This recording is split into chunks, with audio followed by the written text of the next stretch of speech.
เมื่อทายសុខភាពមួយរយៈពេលនេះសុភកុសមាប្រកាសដំណឹងដល់រំភើបកំពុងពពោះកូនក្នុងផ្ទៃជាថ្មីចាំមកដល់ពេលនេះរយៈពេលជិត2ឆ្នាំហើយដែលពិធីការនីសុភកុសមាបានចូលរួមការជាមួយស្វាមីរូបសង្ហា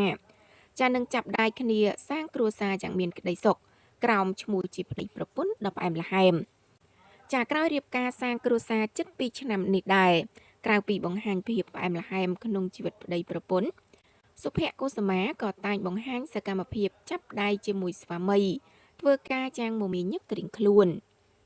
ចាលើពីនេះចាប់តាំងពីរៀបការមានស្វាមីពិធីការនីរូបនេះកាន់តែក្តោបបានសន្ទុះទីផ្សារខ្លាំងការងារហូរចូលរកចំណូលបានកាន់តែច្រើនខណៈទទួលបានការគ្រប់គ្រងផ្ដល់កម្លាំងចិត្តពីស្វាមី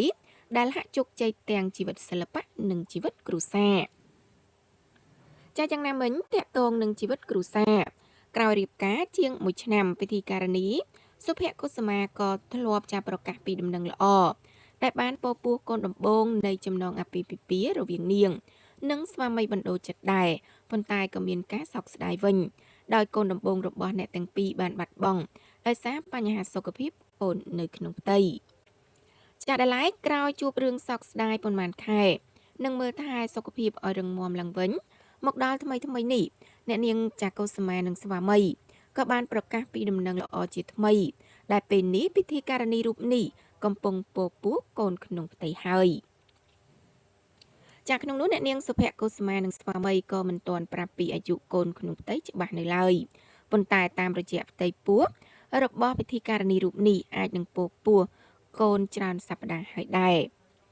ចាចំពោះដំណឹងដ៏រំភើបនេះដែរធ្វើឲ្យមហាជនអ្នកគ្រប់គ្រងលើបណ្ដាញសង្គមក៏ដូចជាអ្នកសិល្បៈជាច្រើនកំពុងចែករំលែកបង្ហាញក្តីរំភើបអបអរជំនួសពិធីការនីសុភកុសមានិងស្វាមីដែលទទួលបានទីជាតិស្នងត្រកូលលើកទី2នេះ